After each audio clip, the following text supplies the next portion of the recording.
Испанский друг Геннадий, позвольте называть его на испанский манер Дженара, попросил меня показать снег. У них его нет, у них это редкость. Показываю. Снега выпало сейчас огромное количество, но ненадолго. Прогноз удивительный. Вот сегодня ночью было минус 8 градусов, а уже через 2 или через 3 дня обещают плюс 13. Поэтому срочно снимаю, срочно показываю снег. Ну и заодно напомню, в чем, собственно говоря, проблема для садоводов вот такого большого количества выпавшего снега. Конечно, все мы знаем, что вот большого количества выпавшего снега для наших растений плюс. Толстый слой снега закрывает их корневую систему, закрывает нижнюю часть растений, сохраняя таким образом тепло земли в районе корней. Даже при сильных морозах, при толстом слое снега растения наши прекрасно зимуют. Но особенность вот местного климата состоит в том, что ночью температура опускается в минус, как я сказал, минус 8 сегодня была, а днем становится плюсовой. Небольшой, но плюсовой, плюс 1, плюс 2. И этот снежок, тем более при солнечной погоде, как сейчас, начинает немножко подтаивать. А потом опять замерзает. Получается, образуется слой, наста, наверное, так это правильно называется, ледяной корки, которая препятствует проникновению воздуха туда вот, к этим самым корням, к этой самой земле. Это плохо. Это, конечно, не смертельно, это не опасно, но тем не менее это плохо. Скажем, это плохо может быть, например, для газонов, которые просто, если длительно вот такой слой наста стоит, начинают там запревать, там начинают потом активно образовываться всякие грибковые инфекции, развиваться.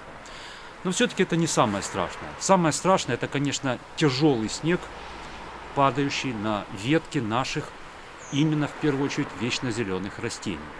Вот таким растениям, которые листопадные, ничего страшного.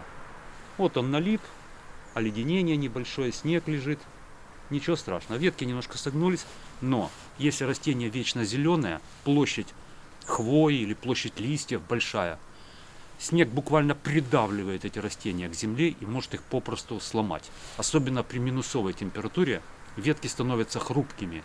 И вот упавший на них снег, естественно, их давит и ломает. Вы можете потерять растение попросту, поэтому обязательно в таких случаях ходите и стряхивайте снег. Но не пытайтесь это сделать сильными какими-то ударами, потому что ветки хрупкие.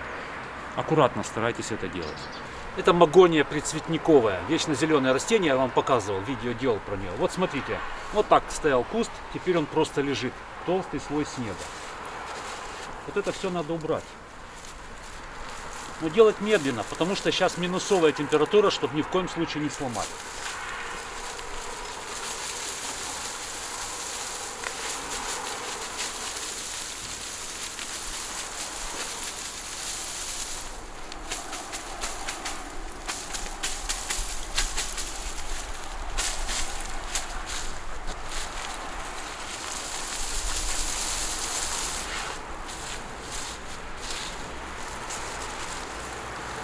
Я очень надеюсь, что она выпрямится.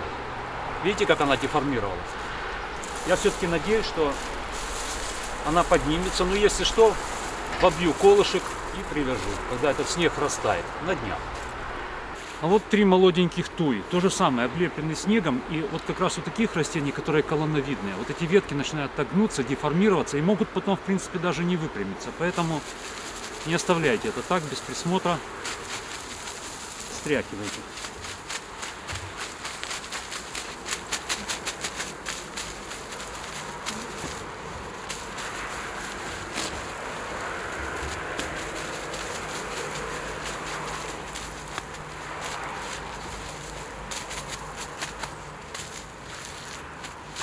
Особенно проблематична вот эта маленькая туя. Почему? Она из двух состоит. Она может под действием снега не просто согнуться, а просто расщепиться пополам вот так.